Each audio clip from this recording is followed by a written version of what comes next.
They would be out screaming at you at half-time, they'd be screaming at you at the end of the game. What's the toll of that? David the Messiah Moyes. One of the best known football managers across the globe. Building teams with a clear identity. So where am I looking and who am I talking to? I was desperate to be successful as a manager, and I had 11 years at Everton where we were finding it really difficult to break into the top four. The phone rang, it was Sir Alex, and he said, I'm retiring and you're the next manager of Manchester United. No interview, not saying, would you like to be? And I met Ed Woodward the next day, back to his house again, and we met the Glazers. It was 3 days, and that was as simple as that. To get that offer from the greatest manager maybe there ever was a great compliment. But maybe if I'd really looked into it in more detail and more depth, there was a huge change going to have to take place. I trusted Manchester United. Do you feel like that trust was let down? Definitely. But my biggest regret was... We start with the story that has dominated the front pages, the sacking of David Moyes.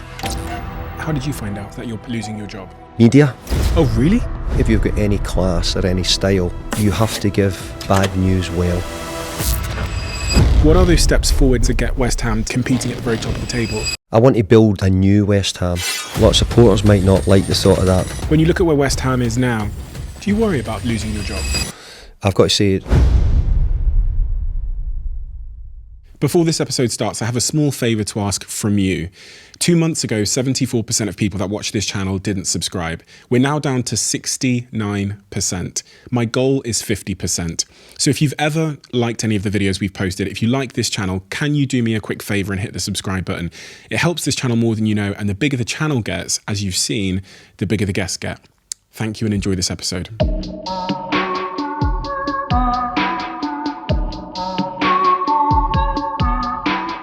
David, take me back to the context that I need to understand in order to understand you. Take me back to Glasgow, 1960s. Yes.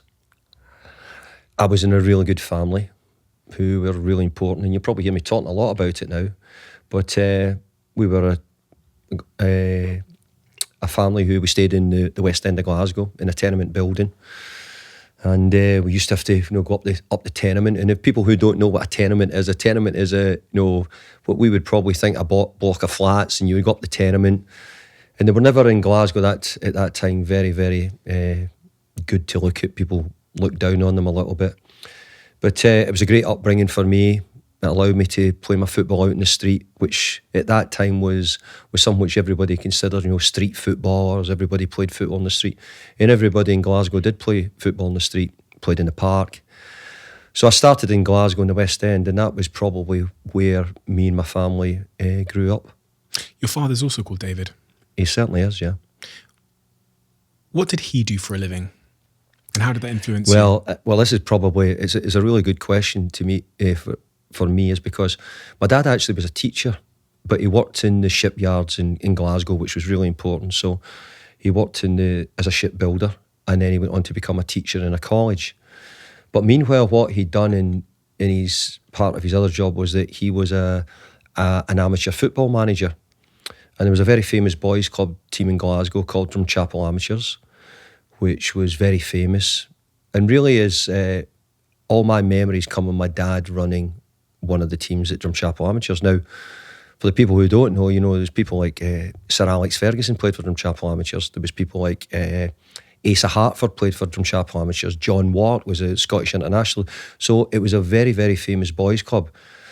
My dad also ran the college where he teach. My dad was a teacher at Annie's Land College, which was a college in Glasgow. And he took the team every Saturday morning, and then he took the amateur football team every Saturday afternoon. You've got to remember, this was all as well. There was no money involved in this. So really, part of my life was seeing my dad grow up as a football manager for amateurs. But meanwhile, his real job was that he was a teacher at Tannisland College. Did that make you want to pursue that as a career at that time? Or what kind of influence has that had on you in hindsight? Well, I think when I look back now, I'd say to I think your parents have huge influence in everything you do for different reasons. Mine definitely did, but I don't think when you're growing up as a boy, you're thinking that, I'm going to be influenced too much by my dad or my mum. You don't think that till you get a bit older yourself, and when you look back, you go, wow, I can't believe that I'm quite similar to my dad, or I can't believe that I followed my mum. And going back to that, my mum was part of it as well. My mum had to wash the strips and hang them up outside, and and then she'd have to wash them, and she'd wash them and iron them, and I'd be folding them and putting them away. So probably from a really young boy, I was watching my dad and my mum help young boys at that time, fulfill, go for a game of football. Hopefully they were all hoping to go on to become professional footballers, but if not, try and be successful playing for the boys team in Glasgow at that time. One of the things we do tend to pick up from our parents, from what I've seen, and I certainly did myself, was I guess like principles and values of like how to approach life and how to deal with life. Mm-hmm. What were those principles and values that your parents imparted on you, directly or indirectly from observation, about life and how to deal with it and how to confront it? Well, I think your parents will always influence you in some way. I was sent to church when I was younger, so I went to church. A lot of people were, and I think that probably had an influence as well in its own way in the early days. But I think more to do with schooling, more to do with education and what they try to do. And to be fair, none of them. I was never pushed on anything. I was never pushed to to be that well educated. I was never pushed to be a great football player. They were just encouraging, really, and always there to support. So I had parents who really let me grow up the way I chose to do so. But everything was guided by them. Respect, trust, trying to be truthful all the time. All those things, I think, come into a good relationship. Did you ever have you kind of suggested there that they weren't necessarily like pushy parents necessarily, but did you ever have any idea of what career or aspiration would make them proud? If I'd asked you, what does your mum or dad want you to be when you're older, when you were younger, what would you have said? I think my dad would have definitely said, I hope you're a footballer. I think my dad would have always probably thought that. He had a great love of football as well. But I think they were always really supportive in anything I wanted to do. But I think, as I got on and I got to an age where I was starting to get closer, 12 or 13, I think football was probably my biggest sort of love and what I wanted to do. And I was more interested in either watching football, playing football. And that was they probably saw that round about that age as well. And is it sort of 12 years old you were in Celtic's youth system? Yeah, it was. What it was is at that time Celtic had a boys' club, and you have to remember my dad also, as I said, ran a very, very famous boys' team, or one of the teams in Glasgow, in Drumchapel Amateurs. So, but I went to Celtic Boys' Club, and I played with Celtic Boys' Club from I was about 12 to 16 till I went on. But they were brilliant years I had there. My time at Celtic, which came after as a player and as a senior professional, not senior professional, but a professional, I should say.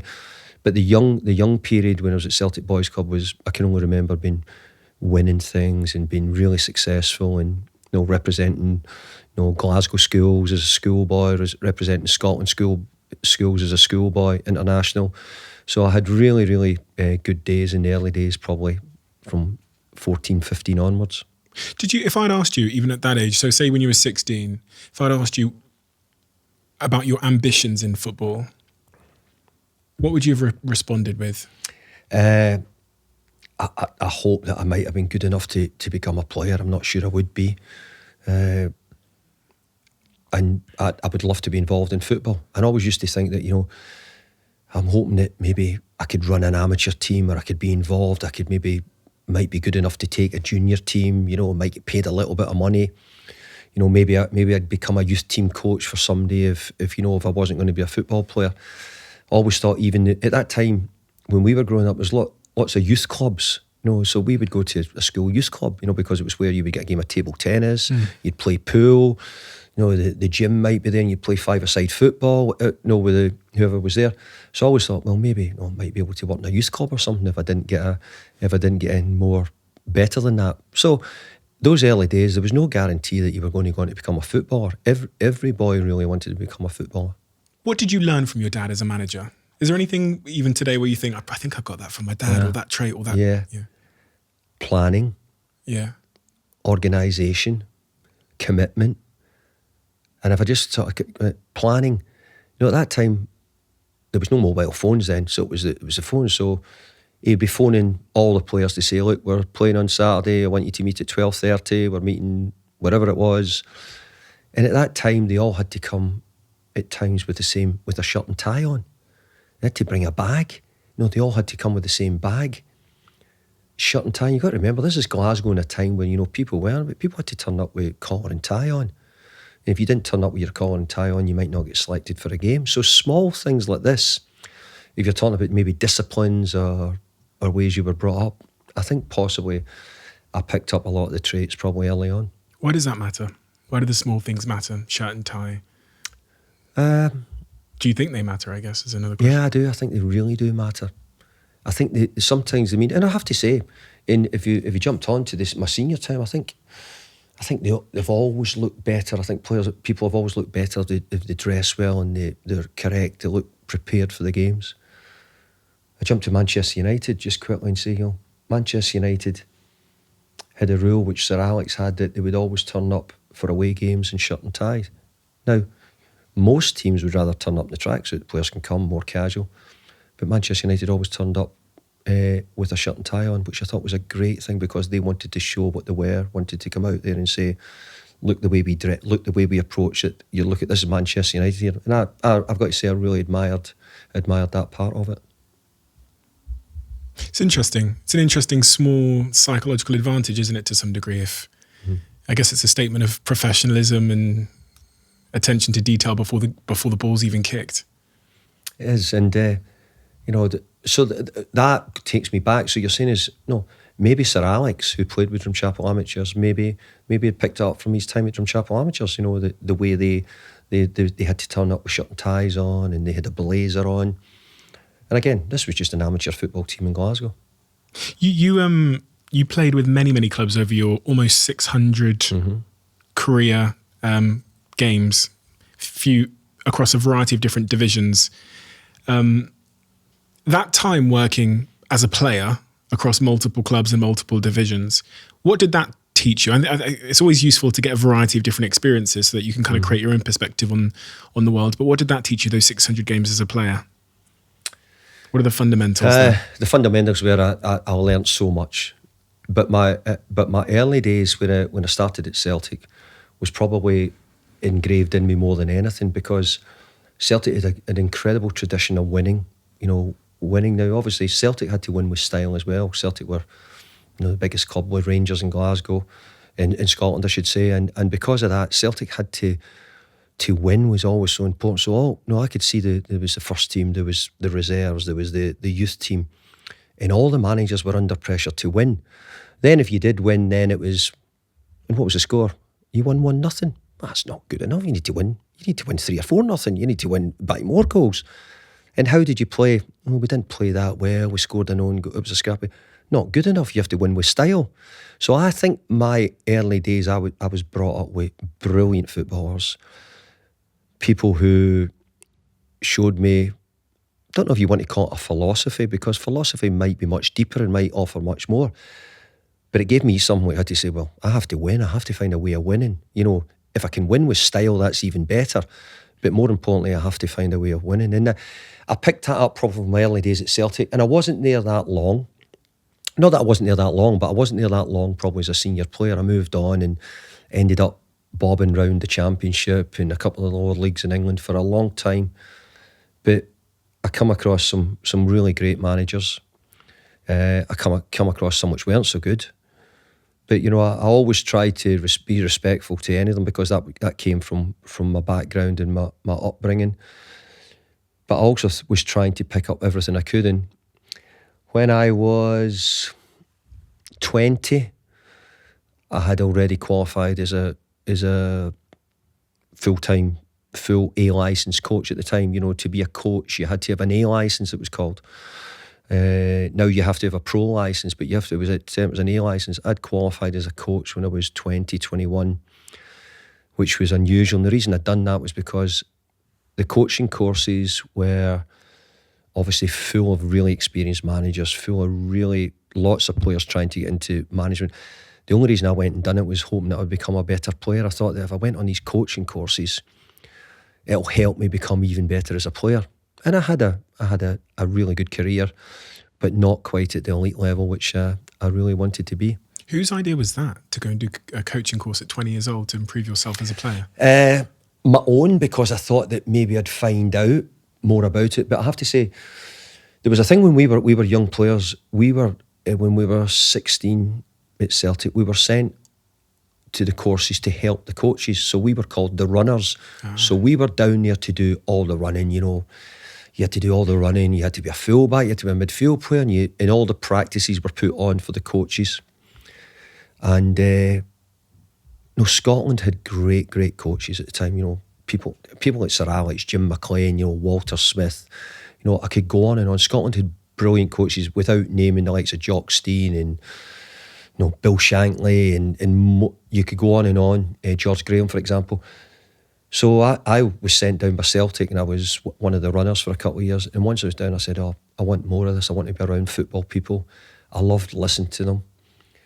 I hoped that I would impress some of them who were managers of really big clubs at the time.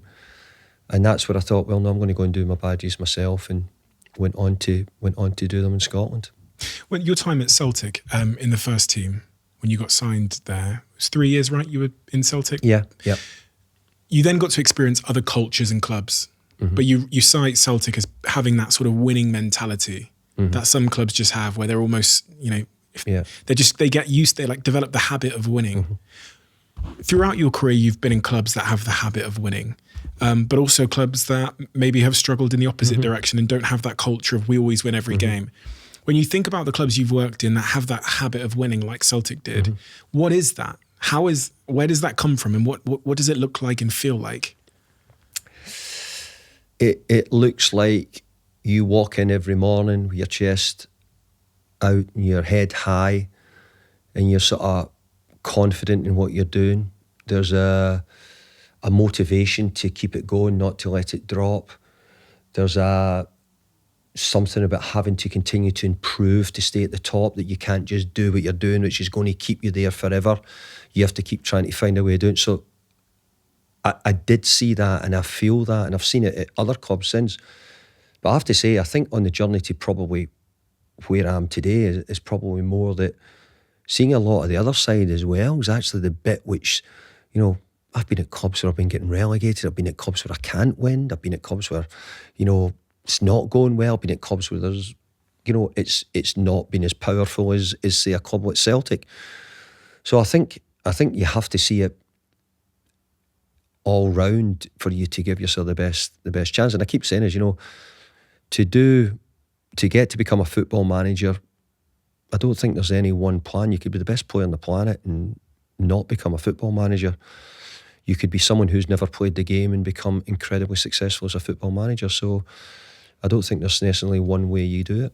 I'm really intrigued by this idea of like cultures at clubs and within teams, and how you can just feel it almost when a club has that momentum and they're a winning team, and when they don't. On the contrary, then, when we're thinking about teams that are struggling and that aren't performing well,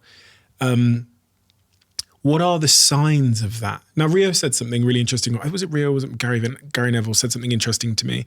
He said that when he was at Manchester United, Sir Alex Ferguson only came into the training ground dressing room twice.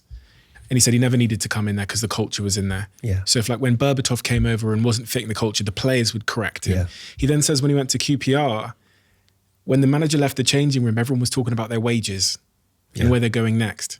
You can feel that There is a difference. I actually think the culture, that team what you're talking about at Manchester United we had incredible players, and I wouldn't say self-made because they had a great manager, but if you look now, if I moved to just now, I'd be saying there's much more communication in life now.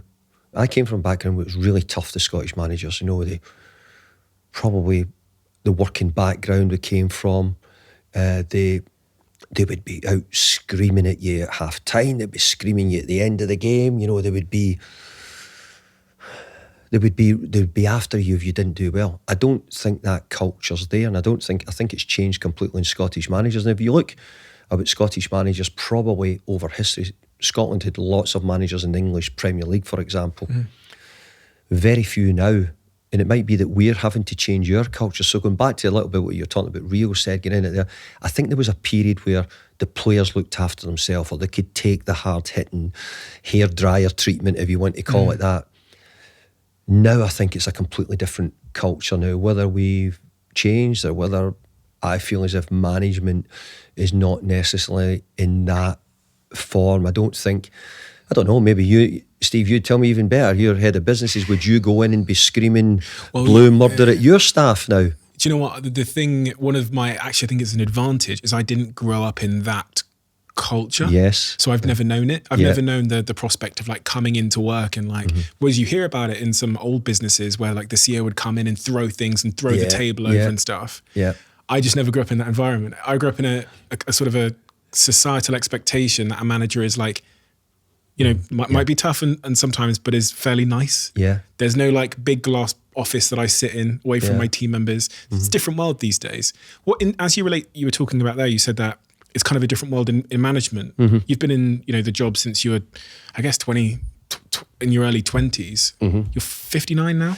I'm 59 and I've probably been in management since I was early 30s or when I started, and then. So 25, 30 years, you talk about the change that you've seen in the approach that is effective now. What is effective now? If once upon a time Scottish managers could come in and hairdryer it and scream at whatever, how is the approach changed in your view? Well, let me tell you, I remember one of the managers coming in to the dressing room, and I always said is, don't look up. Just look at the floor, look at your boots, look down, because if you catch his eyes, he's going to come for you. So it used to be, don't look up, so that he couldn't have any eye contact with you, and you had to, you know, and you'd probably put your head in a towel so that he couldn't see you, and because that was the way it was. It was that, and I think that I probably had a lot of that in me when I first started.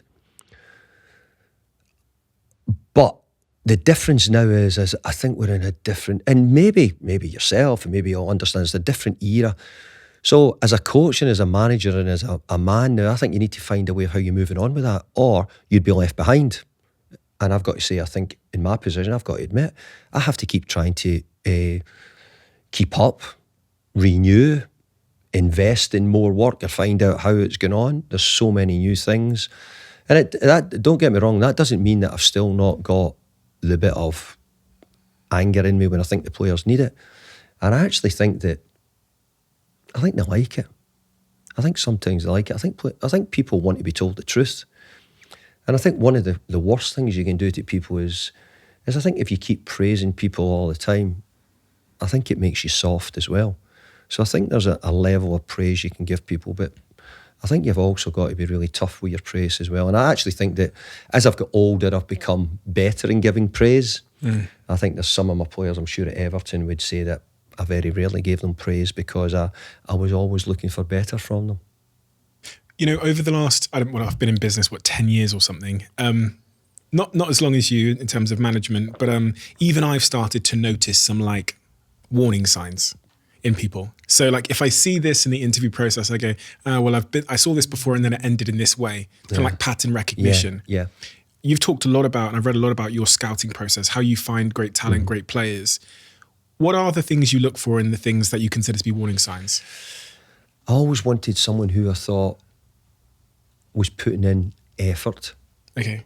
I always thought that, and they might say, well, how can that come in front of many other things? Well, I can think of many, probably you, and you'll think of plenty of schoolboys, friends who were really talented players, but maybe weren't dedicated, didn't put in the effort didn't do the work. I think if you don't put the effort in, the dedication to it, then.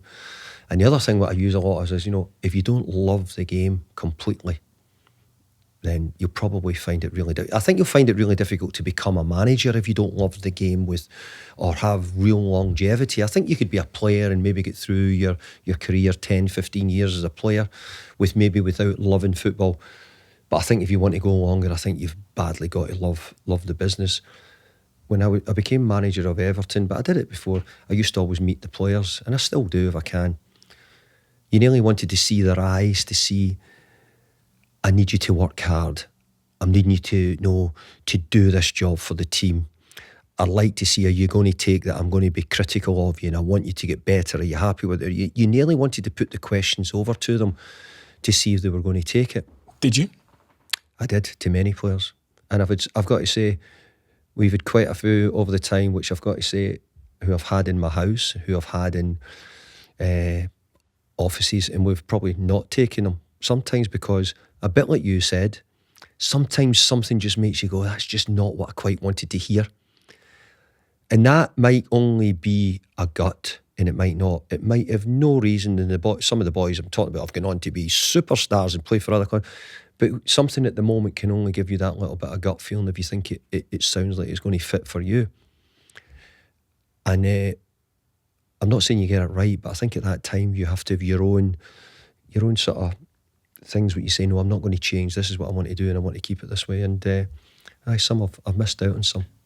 How does that process work? If you're looking, let's say you're looking for a striker, what's the process? You know, because we've heard I don't mean, my only understanding of like signing players is playing like Football Manager on the PlayStation or whatever.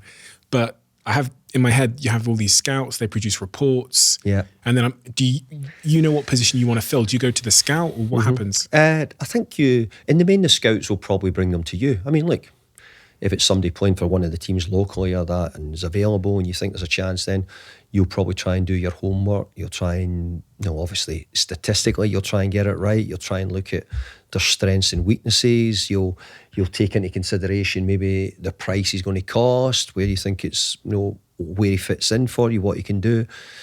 But the ones you don't know are what you're looking for your scouts to bring to you. And quite a lot in modern football, it's the agents who are bringing them, because the agents are playing such a huge part. Whether you see it as a positive or a negative, they're playing such a huge part behind the scenes in football at the moment.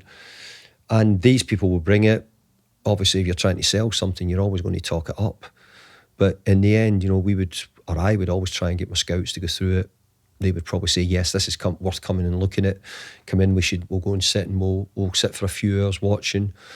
If we wanted to take it even further, then we would go into much further detail. We'd eventually probably start trying to find out people who know the boy or has played with the boy and try and get a bit of his character background. We'd try and find out more about, is he the right type? Is he a good boy? Is he a good trainer? Is he going to be disruptive in the training? I think all those things are really, really part of it. I don't think any football manager wants people who are not going to fit in and work with it. And I guess, again, I reverse back to business, probably you're the same. You don't want people who are not going to fit in with what you've got. You want somebody who's going to come in and blend in and be part of it. What was your best ever signing? But I always say Nigel Martin. I signed Nigel Martin, the goalkeeper who was at Leeds United, and he was on a free from Leeds United. And we took him to Everton at the time. And it's only because he was a free. But not only that, he was a great goalkeeper. Obviously, he had been an England goalkeeper. He was probably near at the end of the time. But he gave me about 4 or 5 years of stability. But see, when people talk about signing your best signing, over the time I've made that many signings that I've got, it's really pretty shameful of me even to name one because I've got so many that I could say. You don't have to, I would not ask you to name your worst signing, but where have you frequently got it wrong when signing players? No, what I think you do is I think it's the ones I've missed. The ones who you've said, nah, I don't think he's quite good enough. And I've had hundreds of them. Who's the one you missed the most there? Well, just recently because we've been talking about it. We've been Alvarez, who's just played for Argentina in the World Cup. I brought in a new scout who says, look, you should go for Alvarez at River Plate. And I watched him. He's a very good, really good technician. I thought he'd done so many good things as a centre forward, but I thought maybe not quite the one we want. Maybe didn't quite. We had Mickey Antonio, who had been doing very well. I thought, I don't know if he's. And you see, sometimes the players change in 6 months. But I have to say, there's other players like that who you don't take and don't go on to be a real success. But that one at the moment is just one. Because it was probably only a year ago where I decided, I don't think it's probably the one we were going to take. It's the same in business. No matter how many people you hire, Yeah. it's always still guessing. Yeah. And I was speaking to my friend Gary Vaynerchuk about this, who's hired about 5,000 people, and he said to me, he says, I've been in this game for 30 years and I'm still just guessing, because we can come up with all the principles and systems we want, but people change, but also how they present in an interview can be drastically different to how they present in 6 months' time when they're comfortable. You know what? It's really interesting. I'm asking you. I hear now, and I hear, because there's so many jobs change in our industry. You say, how do you pick a good football coach now? No, how would you pick a football manager, whatever way you want? But how would you pick a good football manager? What would give him the owners or the people who are doing it? How are they picking it? Because again, what I says, yes, of course, we can think of some real special people who would be in that group. But if you're a lesser club trying to pick a new talent, why would you get it? Has he got the drive? Has he got the energy? Has he got the love for the game to stay with it? Has he got an idea that he wants to go further and he's going to put the work in? It's really hard, and sometimes you can't find them, and I get the feeling it's the same in industry now as well. Yeah. I think the more I've hired, the more I've realised that it's just guessing, which I think people will be surprised at, because people will think that you'll get progressively better, or your confidence will grow. My confidence has actually fallen with experience. Yes. So what that means for me is that when I hire someone and I know it's not right, just very quickly have to make a decision, because the worst thing is indecision, right? Wasting too long. That's it. We have the same situation we're talking about, is we're buying players and we're spending a lot of money like you are, and then you're saying no, but you can't do this, but we don't think you can do that. And at times, maybe the older you get, you would think it becomes easier. It actually becomes harder the more you're in it, because you've probably seen the good ones, the bad ones. Yeah, we followed this path to try and get a good one, but not so good anymore. We're going to follow another path. So I've got to say, hiring people and bringing them in is not an easy thing to do. It's slightly different, I guess, in business, because as the CEO, in business, you usually get to make the decision about who you're hiring. I mean, sometimes, of course, managers at lower levels make that decision. But in football, there's often a conversation that the board or the owner has stepped in and has told you who to sign and who to buy. Well, I think that's one of the things really in football where you would say, if an owner was going to do that, you'd say, no, come on, it's not right. It's part and parcel of football now. It's rife in football where a lot of owners are making the signings instead of the manager. Has the owner ever asked you to sign a player? Yes, yeah, they have, yeah. What did you say to them? I've tried to say, I've said no to it, and I've said, no, it's not the way I do work. Now, if the players are good, I'd be saying, great, bring me them in. But then what we would do is, if we get the name of a player, then we would try and do our homework and try and do other stuff. And by the way, we might be wrong. We're accepting that. But if we follow the correct process, or what we believe is the correct process, and it still comes out, no, we have to go with what we say. Now, if the process says, hey, by the way, we're hearing he's a good player, he's scoring lots of goals, he's young, resellable, if it doesn't work. If all those other points come up, then we're saying, oh, wait a minute, maybe we have to think about it. But I think really trusting your process and hoping that the longevity I've had will probably hope that you've made more right decisions than wrong decisions by the time you get round to making the final decision. I guess one of the things you can control, which doesn't have to be a guessing exercise, is the culture that they join. So if the culture that they join is good, then there's a higher chance of them being successful as a player, as a new signing. I agree. How do you do that at the clubs you're managing now, West Ham? How have you done that in the past to make sure the culture is right? And what is that culture? Yeah. Well, I think for me the biggest one was when I was at West Ham the first time we came in. We thought we'd done a good job and we kept the team up. We were asked to come in, we kept the team up, and we didn't get the job. And then another manager came in and we were out of work for a year. So then, to be fair to the owner, David Sullivan, he phoned me back up and he says, would you come in? I says, yeah, love to come back, no problem. I felt I had to do a bit more at West Ham, or had to try, and I keep using it, and I say it openly now, I want to build a new West Ham. So what does a new West Ham mean? Well, a lot of supporters might not like the thought of that, but West Ham have moved to a new stadium. It's not been appreciated by everybody. But that's what we're going to be, it looks like, for the next 100 years. That's what it looks like. The club's going to be there. So we need to make the best we possibly can of it. You know, I want to change the cut. I want there to be lots of young kids come to West Ham. East End of London's a huge area, full of West Ham supporters. A lot of poverty in the area. West Ham offer great ticket prices, great opportunities. They do brilliant work in the community, West Ham in East End of London. They really do. And I want it to encourage all the young kids. Now, what do you need? You need exciting players so that the young kids want to buy a jersey, so that they're not following the top 2 or 3 teams in the country. And you want them to come. So I've tried to change the team. But, you know, deep down, I'd really like to say I'm trying to make West Ham better. And it used to always do. Other people, I was a manager at Everton, I was manager at Man United and other clubs, folk would say, you get a flaky West Ham, you know, they're not that reliable and you don't know what West Ham team's going to turn up. Well, I want to change that culture. There's so much room for improvement at West Ham. You know, I think it's got great potential to improve. And I hope that I get the opportunity to keep it going. We've had a couple of really, really good years.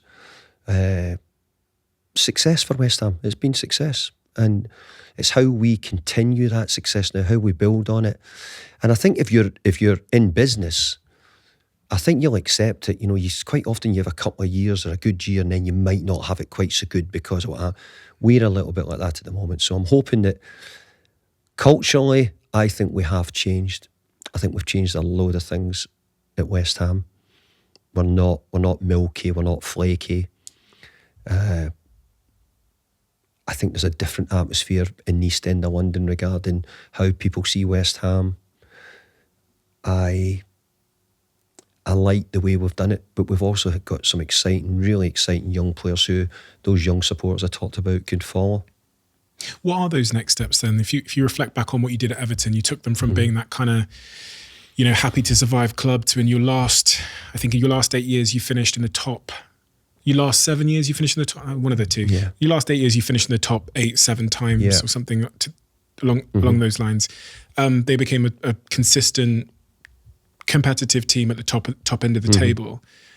When you look at where West Ham is now, as we sit here now 16th in the table, what are those, but after 2 amazing years in the 2 previous years where West Ham were absolutely fireworks, to be fair.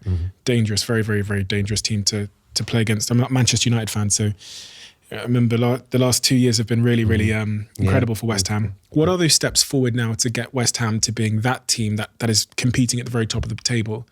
And I find it so interesting that, in fact, when you answer this question, you don't just think, we need to buy more players. It's kind of more of a holistic, wider, broader job that needs to be done. Yeah, I actually think that we bought our players, and I think that, you know, I've gone out there and said, this is what I'm doing. But I think sometimes I think in football, not that you need to break it, but we had a really good team for the last 2 years. But we had a few, Mark Noble was coming to them, 1 or 2 other players were coming to them. We had to change, and we were actually short of numbers. We were really short.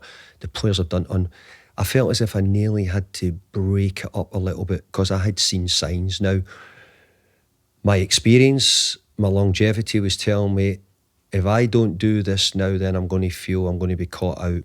Now, we probably didn't do quite as well from January on last year. That was my feeling. We had some brilliant nights. We got to the semi-final of European football. You know, we'd been challenging all years. I mean, in the last game of the season, we finished 7th, but we were 10 minutes away from finishing 6th above Manchester United. You know, so the margins were incredibly small in all this. But I felt that now with the age I'm nearly saying is, I don't really give a shit now. I've got to say, I'm not going to get many more goes at this. So if I don't make a go at it and I don't really do what I think's right and what I want to do, then I'll regret it. So there's part of me said, we had to bring in new players, and we've gone out and we've put our head on the block and said, here we go, brought these new players in. Now what I really need is hope that I can get a little bit of time to settle and get them settled in. I think we've brought in good players. I think we have got a better squad. Maybe not a better team at this exact time than what we had last year, but we've definitely got better players, which I believe will show that in the coming months. Do you worry about that, losing your job? Is that something that, like, sits in you might I wouldn't in my business. I mean, other than when I was at Sociedad and I had a board of directors, we were a public company, so technically they could fire me. It's not something that I think about. Like if I perform badly as an executive, the company goes down. So there's no one that's going to come. Right. You know what I mean? That's right. Well, what I'd say is, I think as a young manager, I worried much more. Yeah. I think now in the position I'm in now and where I'm going, I worry far less because it's in my blood. I love the game. I want to be here. I'm enjoying what I'm doing. But it wouldn't be the end of the earth if something went wrong for me now at where I'm at. But my pride, my determination is that I want to be successful and I want to do a really good job for West Ham. So, but I think when you're younger, if you look now at young managers find it very difficult if you don't do well in your first job. Maybe like business, in business, maybe you have a go and something fails, nothing quite works. You're nearly tentative. Do you think I could go again? Maybe nobody will help invest this, whatever it may be. So it's so important you do get it right when you do go in. But going back to, if I just have to, because I want to measure, I think you need people who are really supportive at the start. I had a great owner at Preston North End, a couple of great owners who really supported me. When I went to West Ham, I had great men who helped me at that time as well. And I think sometimes you need to be a bit lucky on your journey. That if you turn up at a club where an owner's making the signings or you're not, he's only going to give you half a dozen games to show what you can do, you're probably going to find that it's going to be very difficult to succeed. So maybe a bit lucky at the start, but I worried much more when I was younger than I would do now. That success that you want the time to achieve at West Ham, what is that success? What is the goal for West Ham? If we're sat here in, let's say 10 years, 5 years time, that's too long in football these days. Yeah. 5 years time, what's the goal? I think we've been successful. Yeah. I think West Ham have been successful in the last 2 years. And really, the ones who are the great winners and the serial winners are the ones who, once they get a bit of success, all they want is more of it. I'd love to be sitting here and bringing my trophies in here in front of you and putting them up and saying, here, look at these trophies. I've not got that. What have I got? I've got periods of success. My teams have done well. We've got to Europe, got to a cup final here and there. We've got to semi-finals. So not everybody in the industry can have success. Not everybody can be walking about with their medals. And at the moment, I'm not. But I still believe there's still a big chance that I can do that. Is that your KPI of success? Is that what you... No, it's probably not now. It's not now because I actually think staying in the job wouldn't be a bit... Longevity is a really important thing in any work. If you can stay in it and you can... It's a big thing. It's shown that you've done a good enough job. But, I've been fortunate enough with a few Manager of the Year awards over the years. The last few years I've been nominated for it. But I've said many times, I'd swap it for one of Jose Mourinho's slimming medals if I got the chance, or one of his trophies all day long. So that's still got to be what I'm driving to do. Now, well, not going forever because I'm getting older and I don't want to be as old as Sir Alex or Roy Hodgson when they finish, those sort of people. But I've still got the energy, I've still got the drive. I feel as if I've got a good team and I feel as if I'm still capable of keeping up with those younger ones. Quick one. We are lucky enough to have Intel sponsoring this podcast, and in previous episodes, I've introduced the Intel Evo platform, the badge of approval for high-spec laptops that will enable you to be more productive on the go. All of their designs are tested to make sure they're extremely thin and making them super portable, and they also have a high quality display and camera features. For example, this Samsung device that I'm using, for those of you that are watching on YouTube or Spotify, is super light, making it the perfect on-the-go device, whether I'm working in a plane or I'm in the car or wherever I am on the go. With Intel Evo, you don't need to sacrifice. You get the performance you need, but in a stylish and lightweight design. So, now you know, all you need to do is to look for the Intel Evo badge to be assured of performance. And as always, to find out more, head to intel.co.uk/Evo. Quick one from our longest standing sponsor, Huel. I can't tell you over the last, really it's been about 2.5 years. It was really post-pandemic, how much my health has become such a huge priority in my life. And I have this laser focused on what I'm putting into my body. It's funny because as you get older, you can start to feel the things you're putting into your body more and more and more. And if I put something into my body, especially things like gluten, if I put those things in my body, I feel them tremendously the next day. My energy levels, my sleep, and everything in between. Huel has been probably the most important partner in my health journey, because I've been in the boardrooms, I've been to their offices tens of times. I've seen how they make their decisions on nutrition, and I trust it. Most of my team that are in this room with me consume it and get the benefits of it too. So if you haven't already tried Huel, do so. Sir Alex. Sir Alex. There's been a lot said about Sir Alex. I talk about him a lot because I've interviewed so many of his former players. There was a lot of rumours that he went to your house and asked you to become the manager of Manchester United. No, he took me to his house. Oh, he took you to his house? Yeah. And actually, I'll tell you a story, Steve, it wasn't long after I turned 50 and my wife had bought me a watch, and actually we had gone through to Manchester to the jewellers. I needed to get a link taken out, and it was actually in Altrincham, by all places. I was in Altrincham, and the phone rang, and it was Sir Alex, and I saw it. I says, "Oh, bloody hell, it's Alex on the phone." And I thought, oh, he's going to want one of my players, or he's going to want me to take one of his players. He's coming on to say something. And he said, "Where are you?" I says, I'm in Manchester. He says, "Well, right, come out to the house when you're ready, will you?" I said, and that's a poor Sir Alex accent probably, so don't. No. And I says to the wife, "I can't do it. I'm in my jeans. I couldn't go to Sir Alex with a pair of jeans on. There's no way." So I'm saying, "Oh, what am I going to do? Do I go down to Marks and Spencer's and buy a pair of trousers before I go to Sir Alex?" So she's saying, "Oh, come here you go, just go and get on with it and do it." So anyway, dropped my wife off at the shopping centre, and I drove out to Sir Alex's house, and he went in. I went in, and he says, "In you come," and. Very nice house, and he's got a lovely sort of room, sports room up the stairs, and he says, "Want a cup of tea?" I says, "I took up a cup of tea," and he said, "I'm retiring, and you're the next manager of Manchester United." No interview, no telling me, not saying, "Would you like to be?" No, "I'm retiring," and I nearly slipped down. It was a letter, so I nearly slipped down because obviously. Nobody knew that Sir Alex was retiring. Nobody knew. No, nobody even suggested or thought about it. And I nearly slipped down when I heard him say that. And then he says, "And you're the next manager of Manchester United." And I just sort of went, "Yeah, well, no, okay." I wasn't going to turn around. I didn't think I would ever say no, or I don't even know I was in a position to say no. And that was as simple as that. We got underway. He said, and there was only maybe. And to be fair, there was only 4 weeks to go to the end of the season, maybe 5 weeks to go to the end of the season. I was coming out of contract to Everton, and I was really wanting to be respectful to them. And actually, my next game was against Liverpool on the Sunday. I think I met Sir Alex in the midweek on the Wednesday or something, on the Sunday.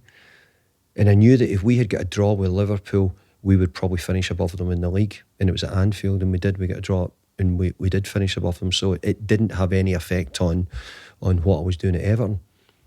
But the big thing was to say, and then the next day he said, "I want you to come back to my house tomorrow. Ed Woodward's going to come and see you. He's going to be the new chief executive," who he says David Gill's leaving as well. And that was it. And I met Ed Woodward the next day, and then the next day back to his house again, and we met the Glazers. And so it was 3 days. 3 days where I dropped back to his house. The biggest problem I had was, he said, "And you can't tell MD about me retiring." He says, "Nobody knows." I said, "No problem." He says, "Tell your wife, but nobody." So I couldn't tell my kids. I couldn't tell my dad. I couldn't tell my dad that I was going to get the job, or was getting the job. So that for me was how it happened. And when I look back now, to get that offer from probably, arguably, the greatest manager maybe there ever was a great compliment. But maybe if I'd really looked into it in more detail and more depth, I was desperate to be successful as a manager, and I had 11 years at Everton where we said wouldn't say we'd hit the glass ceiling, but we were finding it really difficult to break into the top four, the competition and the money that was required. But my biggest regret was I was so close to Bill Kenwright, the owner at Everton, and I couldn't tell him, and it was really bad that I couldn't tell him because I was so close to Bill, but I couldn't break my word with Alex. Sir Alex said he didn't want me to tell it, so I couldn't tell MD about my wife. So jumped back in the car, drove back to the shopping centre, got the wife, put her in the car, and I says, I'm the new manager of Man United, and she was like, "Where you go, piss off, you're talking rubbish," So that was it, and that was how it went. You were coming to the end of your contract with Everton at the time. Mm-hmm. What was your plan? You hadn't signed a contract, so you must have been thinking... I have to say I had been... I think my plan was probably to stay at Everton. We just hadn't got it done, and for different reasons. I was wanting to see how it was going. But I have to say, I'd met a couple other clubs. I'd met a couple of really big clubs who'd approached me and phoned me and spoke to me. What was I doing? Would I be interested? The truth is, I don't think I'd have left for any of them because Everton had been so good to me. But I was also wary about overstaying your welcome at Everton. Sometimes just in management, supporters want change. They want to try something different, and I get it. I'm a huge football supporter. If I wasn't managing, I'd be watching football and I'd be probably talking about it like everybody else does. But it came up. I've got a chance to manage probably the biggest club in the world. I'm following a club who always give their managers time. They gave Sir Alex time. And also that their values were, they played young players, Man United. I always thought Man United never went out and tried to buy the best on the market. They never went to the sort of designer shop to buy the best thing in the designer shop. They bought correctly. They bought young players. They bought, you look at the players they had, which they come through from Becks and the Nevilles and all the other ones who came through. They always had something a bit of style about them. They never went out to get the best overseas manager in the world. They picked which fitted their model. So I actually felt when Sir Alex offered me the job and Manchester United were giving me the job, I felt they thought I must have been the best choice for the job at that time. And they saw that. And also maybe not similar, but similar in a way that maybe there was a similar background, a similar upbringing, a similar route maybe to get to the point. So I trusted Manchester United. I really did. I trusted them because of what they stood for as a football club. Many times when you're successful, as you were at Everton, you're given big opportunities. It's the same in business. People come to me and give me these huge opportunities, and sometimes like the bright lights of the opportunity have often caused me to make a wrong decision or not to take, take the right amount of due diligence, as you described there, like not really looking into the details because it's such a big thing that you almost can't say no to it. You said there that you wish you'd looked a little bit closer at the details. What do you mean by that? Well, I'll tell you who told me was Howard Wilkinson. Said to me down the line, I wish you'd told me before, he says, all the managers who've had a dynasty, so when you look at it, I think it was Brian Clough was one of them. I think the other one was Sir Bobby Robson. All the managers who had the real dynasty, I'm trying to think, Leeds United manager as well, Don Ravy maybe as well, I think it was. MD who followed them never worked. Now, I never even thought for a minute because I thought to myself, no, I'll come in and I actually was thinking, I'm not changing. I'm going to try not to change much with Sir Alex. And of course I have to change it. It's not Sir Alex, it's me, and I have to do it my way and I have to try and do it a little bit. But ultimately, I was going to keep it going. But then when I look back at the things what I heard, I thought, my goodness, if I'd looked a bit closer. And maybe, even now, I'm a bit older now than I was when I got the job, maybe even I needed even more experience than maybe even I had it at that point. Maybe would be more ready at this period in my career than I was even, say, don't know what it was, 8 or 9 years ago, whenever it was. So if they called you now, Well, no, they've got a really good manager, I think, and I think the thing about Manchester United have chosen incredibly good managers. Yeah. Probably some of the best managers, Yeah. some of the best managers you could ever imagine have been at Manchester United. So, sometimes you've got to say, if you're quite bright, and I'm sure you are with the business you work in, it's not always the boss's fault that this doesn't go right. So, like I took over at a difficult time. There was quite a few senior players probably coming to near the end of their time. But I also have to say I was really proud that I took over the Champions England when that was the time. And that was, I'm saying, what a chance I've got. Maybe the opportunity to win trophies, the opportunity to be successful. And it was the thing I was probably missing from my time at Everton. I wasn't quite getting close enough to winning trophies. Would you, Eric Ten Hag aside, I think he's great. I think we both agree there. But would you ever be open to coming back to Manchester United in the future if they'd asked? Well, I don't think it would ever be in a role as a manager, that's for sure. So that my time's gone. But if ever, I always love to be involved in football, and hopefully somewhere along the line someone will want to use my experience when my time's up with being a football manager. But Manchester United is a great experience, and I found it difficult to sort of have something which could sort of I don't know how I would sort of put over what it meant. And the only way I could put it out is, I think when you manage Man United, it's like living in the penthouse and looking out, and until you've had the penthouse and you're looking out and you're above everybody and you're looking over, you see the view much better. And for me, they were the penthouse. One of the big things that did change at Manchester United, and I only know this because I had a season ticket, the ladies and the men that serve you the food in like the hospitality suite or whatever, they always have a great relationship with them, and they would tell me things about how the club was, maybe before I had enough money to buy a season ticket. Yeah. One of the things they always said was the role that David Gill had on the club as well. Yeah. People don't understand that enough, but David Gill was the CEO of the club. Yeah. And I mean, I've seen in my own businesses when the CEO, me, was removed, how much it was a completely different place. Yeah. And people don't understand that, because as fans, we look at the manager and think, but if the managers in my business are very, very, very important, but the person above them that has the most power and the most control and the most sway is the CEO. Now that changed, and the wonderful people at Manchester United would tell me that, when David Gill was here, he knew all of our names. And that really struck me. They're like, he knew all of our names. He knew all of our birthdays. We used to see him. Now we don't see Ed Woodward anymore. We don't see the chief executives anymore. They don't know our names. That's a real sign of a cultural change. Definitely. Just think of the values, what that is. Yeah. The values of the CEO sending you a birthday card or doing that. And I mean, I would be incredibly complimentary about Sir Alex. Sir Alex would phone up managers who'd lost their job or managers who'd been successful. He phoned me up when we were doing very well at West Ham 6 months ago, whenever it was. They were always correct. And when you think of values of what it means to be at the top and what the things, small things which matter, those things really matter. But for me, I was taking over the club. I'd lost David Gill, who I knew very well from different things and working with him at UEFA and different things as well. And he was a huge, huge miss. But that wasn't to say that the new CEO wasn't, he was to be given every chance, and I wanted to help him and he wanted to help me. Ultimately, it didn't work that way. You said you trusted the club to give you long enough. Do you feel like that trust was let down? How do you feel about that? Yeah, I do a bit, because I feel that, I think that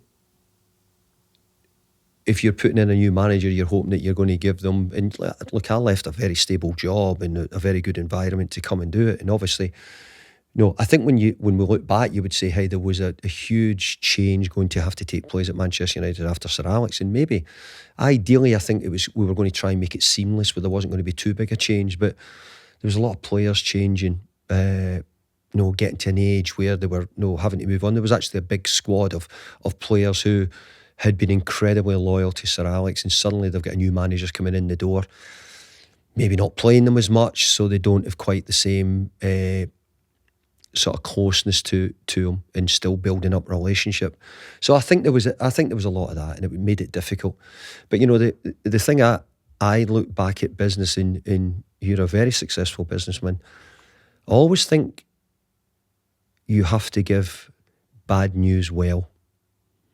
Because you're the boss and you run a really big business like Manchester United did. And I think if you've got any class or any style, it's good when you get offered the job and then you give them and you talk about all this.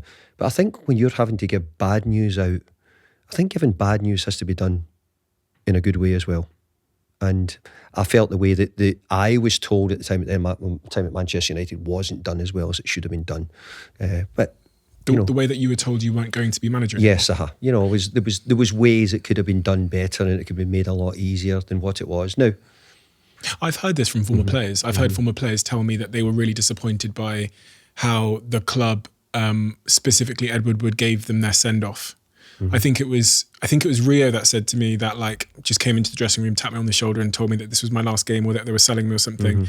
And that doesn't pay respect. No, it doesn't. And I actually think that, looking back now, hey, you think to yourself, hey, it's life, get on with it. That's the way it is when you're in an industry or you do that. But I still think that I think if you're one of the biggest sport businesses in the world, if not the biggest, you would hope that you would do things correctly, like David Gill would speak and say hello to them, or like they would send a birthday card. So the same should happen if you were telling somebody that you were stopping them or you were sacking them or you were getting rid of them. You would hope that they would do it the best way they could. How did you find out? Media. Oh, really? Media phoning me, yeah. Lost a game at Everton, actually, and the media were saying, "Oh no, you're losing your job." And I tried to make contact and say, "Look, why don't we meet up? You think you're going to be..."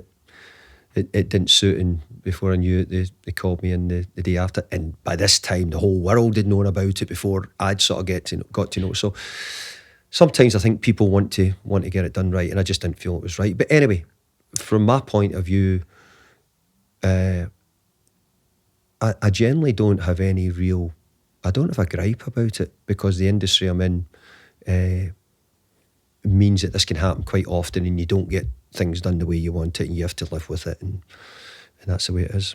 In the wake of that, what does it look like at home? This is probably one of the most interesting things that I personally pondered throughout that period as a Manchester United fan, which is when you go from the penthouse and then the landlord evicts you from the penthouse after, I don't know, 10, 11 months at the club. The weight of Manchester United, it's the most talked about club. It's the club that sells the headlines. It gets all the clicks. So it must feel like everything is about you in the world of football. And it's like a very public, apparent failure. At home, you've got wonderful wife, Pamela. You've got 2 kids. What's it like at home? I think personally, you're a little bit ashamed because you've not done well. You're not done well for your family. So I think personally, I felt I'd let them all down because I had really worked. Like I said, probably the hours and the work I'd put in as a young, I didn't believe I was ever going to be a coach. Never mind a coach of Manchester United.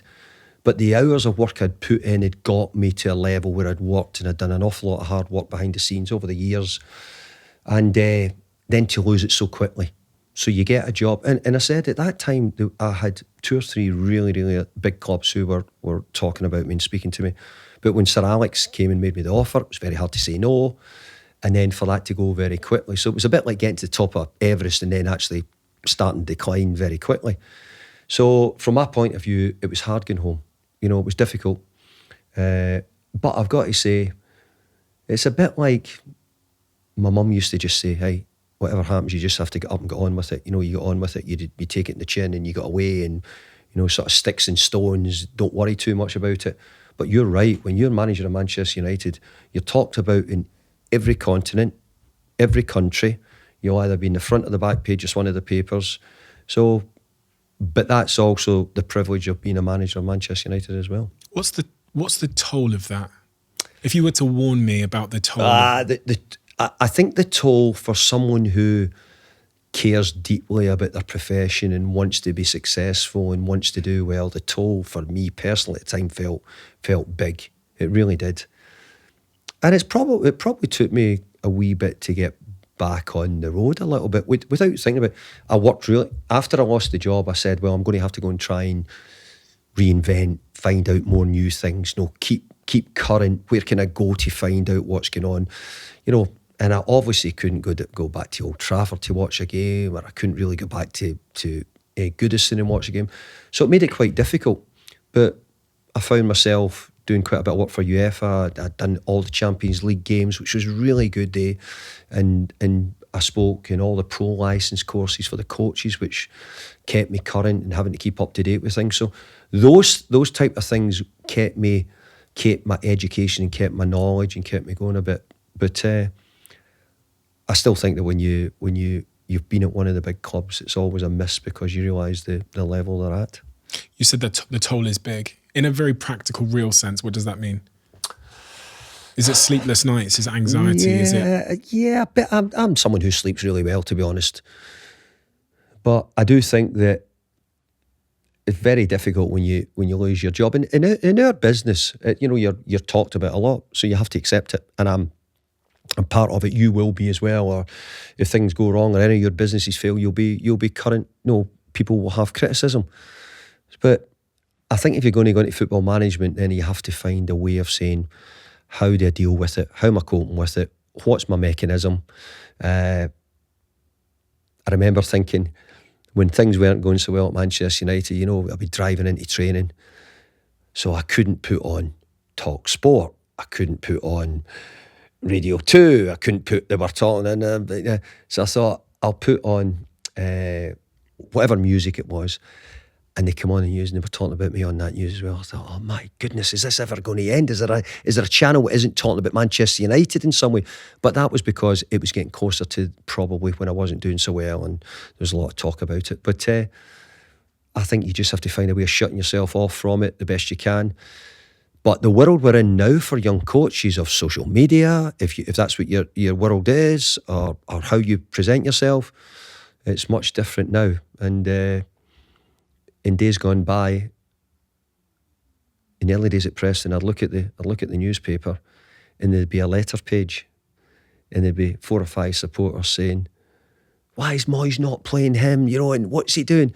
And that used to be where the criticism was mainly coming from. As you well know, now there's a world of it outside.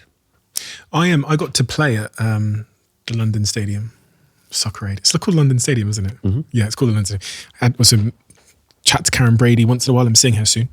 And I met someone while I was at the Sociedad experience who happens to be a family member of a player, a big Premier League player, who has taken more abuse than any other player, maybe over the last year. And I met a family member and I got a chat to them.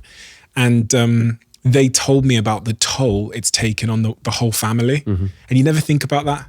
But that was actually one of the most important things I think I experienced, was hearing from someone's younger sister that watching their older brother be abused, how horrific it is. She was almost in tears because, if you were my dad and I watched that happen to you. Yeah.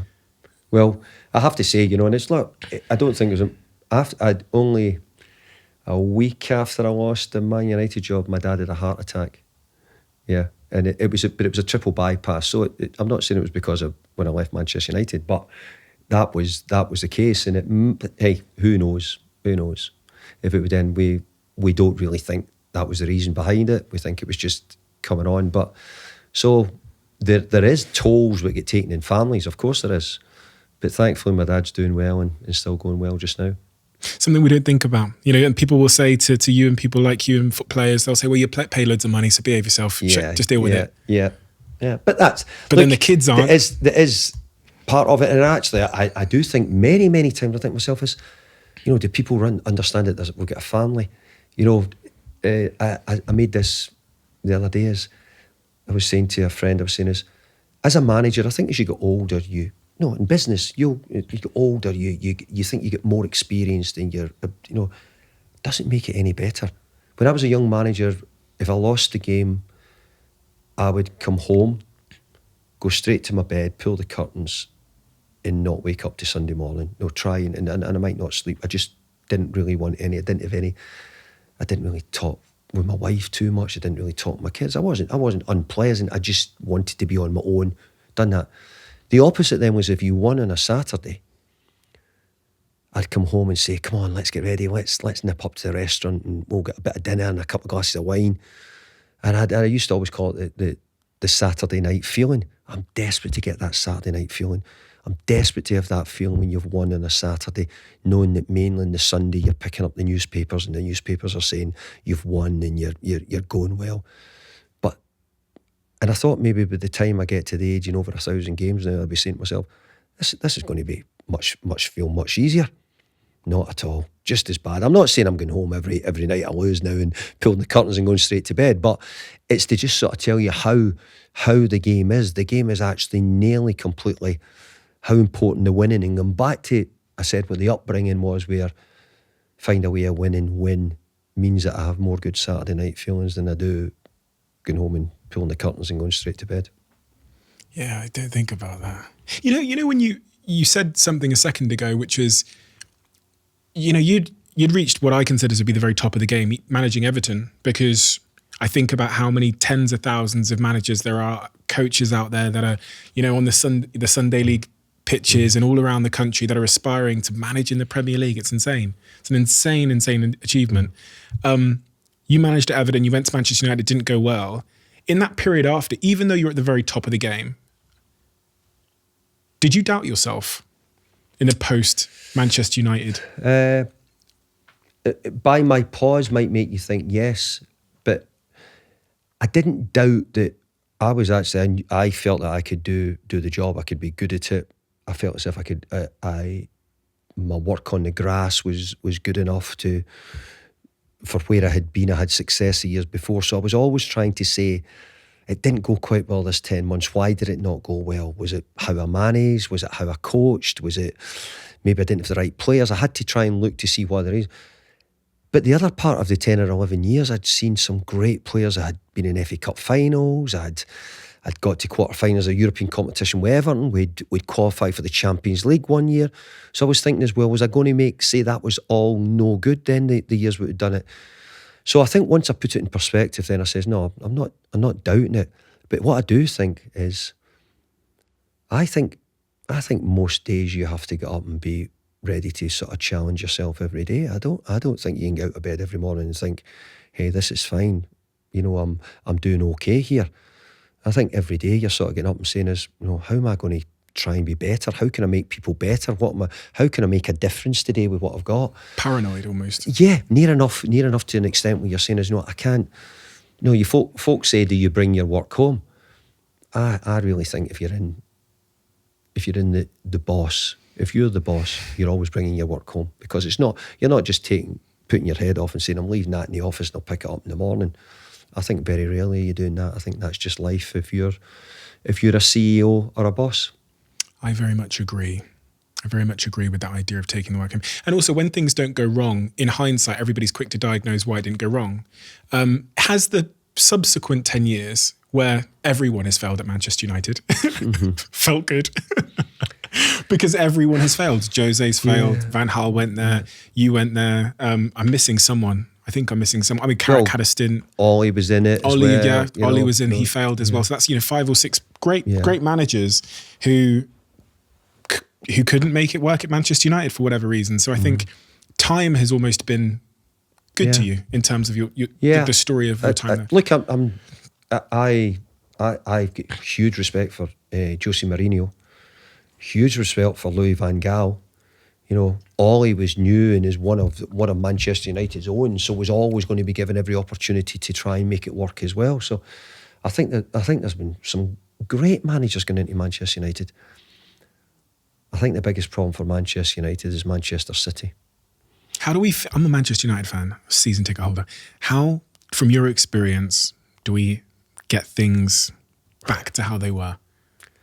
I think you'll need to probably get rid of Pep somehow from Man City. I think that's my way. I look at it. I think Pep is.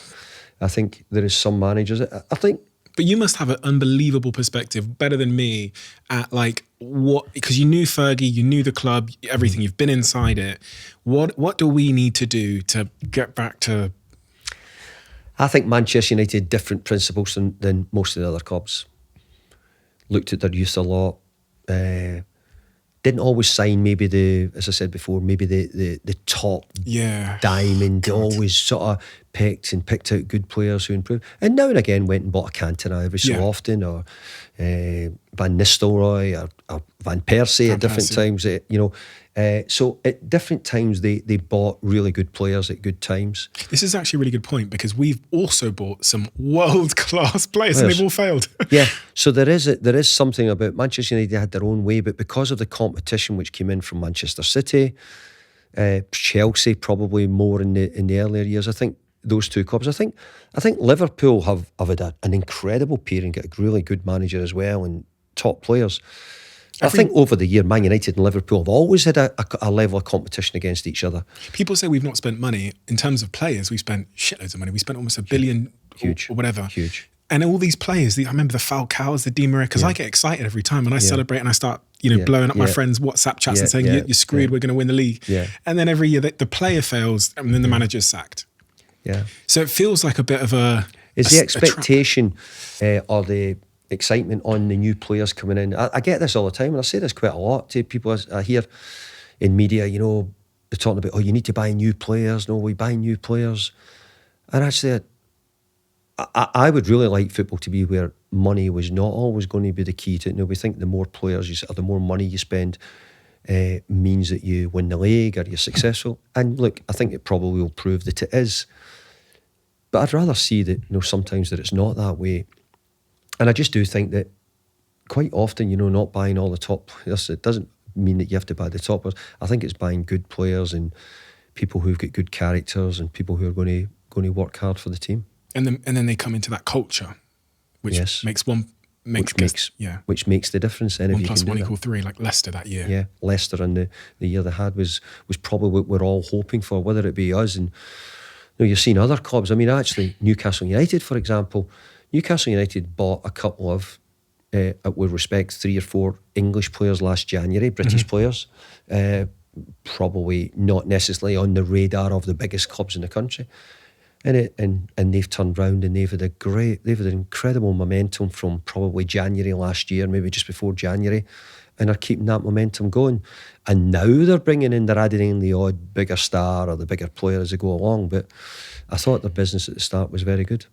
If I'm one of your players in your dressing room, to be a David Moyes player at West Ham, and what would, from a character and a personality standpoint, your expectation be of me, so that I fit into the culture and I'm successful? I'd want you to be hard working. I want you to be honest in your endeavour. I'd want you to do your jobs, whatever you want. I want you to be a team player. Individuals are really important, and no more hugely important we've just seen in the World Cup, individuals. But I do think that I think to have a consistency about your team is you need to have a team. I think if you've got individuals, you might get inconsistency, but you might get some really good days, and we get clubs who can afford to carry 1 or 2 individual players as you go along. But I think while you're trying to build, I think you have to start with a really solid base, good foundation, and then from that point you try and grow. Pamela, you met her at a disco. Yeah. She was lucky. Yeah, so I keep telling her, but most people disagree. She's been through it all with you, everything. She's followed you around for decades and supported you in many, many ways. And I've heard about the sort of dynamic in your relationship where she's been really, really supporting. You kind of do a lot of it together. You're there for each other. Tell me in your own words what she means to you, I guess. Well, it's the sort of thing, you ask that question, you'd probably get emotional if you start saying that. So I'm going to say that before I start. Look, my wife has been unbelievable towards me, because I remember when we were young, a bit what we said is we didn't earn great money. I wasn't a hugely wealthy footballer when I was getting paid, but I wanted to play football and would have taken a wage. So Pamela worked as well, and we had to work to pay the mortgage when we were together when we were there. So it was very much that together at the start, how we could sort of have a family, how we could work together. And I remember saying to her, I said, I might need to be a football coach. And I remember when we were courting, I said, look, I'll need to go to coaching courses. I might not be here. I want to try and go and see how it does. And I remember saying, no problem, you go and do what you have to do. And if I wasn't given that freedom in the early years to say, I'm going coaching courses, I mean, I went out to see Ancelotti at AC Milan. I went to the World Cup. And I have to say, you know, I remember I went to the World Cup and because I didn't have lots of money at the time, and we weren't skint, but we didn't have loads of, and the PFA helped fund me. So I think at the time the PFA helped fund me get to the World Cup to go and watch. And I remember I wrote to about 5 or 6 countries and said, you know, could I come and watch your training? And none of them replied. The only country that replied was Scotland, and Craig Brown was the manager. Now, I was a Scottish coach and worked and I was still young at the time, and they invited me to come and watch training in Scotland. None of the other teams did. But my wife let me get away and get on with it and try and seek and find out what I needed to do, probably in the hope that somewhere after my football career was finished that I might have been able to do something else. But she still has a great inspiration to me, and so are my kids. My kids are good kids, and you know, good family, and it's really important to me. What role has she played, Pamela, in the harder times in your career?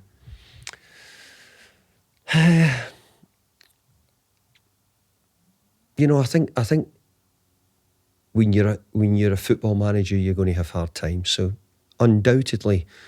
So hard times being a football manager, hey, hard times sometimes mean you get sacked and you get some money for leaving the job. You can look at that and say, hey, he's okay with that.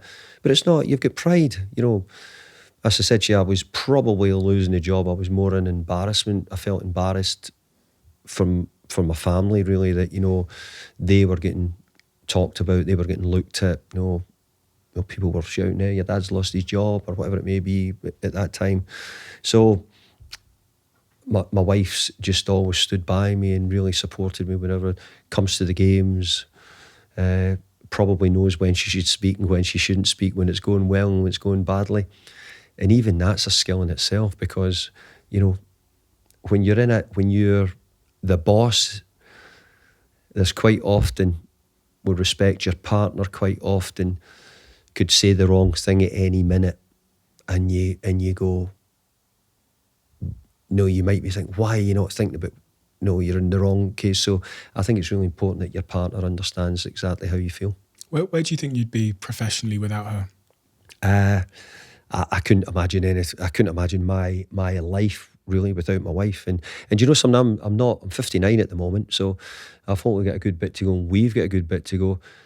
And I want to look forward to the years, well, latter years together, where we can have more time together, because being a football manager means that you're away just about every weekend. So you're either away staying in a hotel preparing for a game, or you're with the team, and actually the way football's gone, you're in every Sunday now, you could be in all the time. There's very little family time, and actually it's one of the things I think what people don't understand. Hey, by the way, it's a great job, really well paid game, everybody wants to be involved in, as you like to say, but it's incredibly time consuming, you know, and it takes up so much of your time. And if you have a family, probably they're the ones who suffer most, because they don't see you as much as what probably other families might do. If you work Monday sort of 9 till 5, you get home at the weekends at least. Being a football manager, the weekends you don't. And actually, I'm trying to get a membership with a golf club at the moment back in my home. I can't get in, and they say, well, no, you've got to play with members, and you've got to play with friends to get in. I'm saying, I've got no friends. In the business we're in, it's really hard to have lots of friends outside of our industry. The reason why is because our social time, when folk are saying, hey, we're going out Friday night, we're going out Saturday night, you coming with us? No, I'm in the hotel, we've got a game tomorrow, I can't do that. Oh, will you go out Saturday night? Yeah, but I'll lose. Oh, I'm saying I'm not going out with them if we're going to lose Saturday night. So lots of reasons why being a football manager is a great job, but it's also got lots of antisocial behaviour things because of how the job works. Earlier you said that you haven't been historically so good, especially when you were younger, at giving praise. I can relate. One of the things that men are particularly bad at is letting, and I'm speaking about myself here, is letting their significant other know how much they appreciate them. I think women are usually better at kind of that affection and saying the kind words and stuff. And as men, I know this for myself, I don't think my partner actually has a clue how much she means to me and how much she's been there for me in the hardest times, and just her presence sometimes when she says nothing in the hard moments, how that changes my state. If Pamela is watching this, what are the words you wish you could tell her that maybe you haven't told her? She would probably know that I love her. Of course she would. I would hope she would. But more importantly, that I miss her because I'm in London a lot of the time. She's up north. She's caring for her mum a lot at the moment. I just really, over the time, she's been great. We've had great times together. But I always want to say, I think my best times in football, I hope, are still to come. But hopefully our best times as a couple are still to come as well. David, thank you. Thank you for lots of inspiration over the many, many, many years and lots of good memories in football. You've been an incredible manager, all the clubs you've been at, in my view. And I do wish that Manchester United had given you more of a chance, because I just generally believe everything you say about the importance of when you come into a new system or organisation, needing that time to understand and make it your own. So even as a Manchester United fan, I'm always really annoyed at how quickly we've moved on with our managers before giving them a chance, because they're all objectively great managers, and you certainly are as well. And it's just an honour to meet you, because, I've watched you on the screens for decades. So thank you. We have a closing tradition on this podcast where the last guest asks a question for the next guest. And the question left for you is, what is the biggest public misconception about something that has happened in your life? After thinking about it, I think that there was I felt there was a few untruths at the end when I lost my job at Manchester United, actually. And I found it very difficult to correct them. I felt that, they had been written, so it was very difficult to correct them, which they weren't right. And from that point of view, I couldn't do anything about it. And I found that actually probably one of the biggest difficulties, because you want to say, well, here, I'll explain why I made this decision. I'll explain why I chose to do that. But really, once the headline's there, that's the only thing that matters. You've got to give me one. Yeah, I'm trying to think of one. That's what I'm trying to think. I've got this one, but I don't know if I don't want to give the player's name. That's fine. So, it was actually, so somewhat like, they said that at Manchester United I banned chips on a Friday. Rio had said in his book that I had banned chips. I read that. Yeah, I did. And it was actually something which probably most sports profession you wouldn't really have chips, but then in part of it, but understood Manchester United, Sir Alex done a lot of things maybe slightly different, and I totally respected that. And what happened is, I remember it was one of my first games. We were staying in the hotel, and there was one player who was overweight, which I won't name. And I remember walking in, and I was walking into the dining room, and he had his dinner, and next to me he had a side plate of chips. And that was my reason for, after that, seeing that one player with the side portion chip, that was my reason for saying there should be no chips on a Friday night. And it was sort of written about that was one of the reason. But my reason was actually because one of the players who was actually at the time a bit overweight, I saw him with a side plate of chips, and that's when I used it or banned them, if you want to say that. Interesting. Yeah. Thank you so much, David, for your time. No problem. Such an honour. Thank you so much. Thank you. Quick word from one of our sponsors. I've got a tip for all of you that will make your virtual meeting experiences, I think, 10 times better. As some of you may know by now, Blue Jeans by Verizon offers seamless, high-quality video conferencing. But the reason why I use Blue Jeans versus other video conferencing tools is because of immersion. Their tools make you feel more connected to the employees or customers you're trying to engage with. And now, they're launching one of their biggest feature enhancements to impact virtual events so far, called Blue Jeans Studio. I actually used it the other day. I did a virtual event using the studio, which I think about 700 of you came to. TV-level production quality, all done by one person with very little technical experience on a laptop. So if you've got an event coming up and you're thinking about doing it virtually, check out Blue Jeans Studio now. Let me know what you think, because I genuinely believe, I know this is an advert and I'm supposed to say this, but I genuinely believe it's the best tool I've seen for doing really immersive, simple but high quality production virtual events.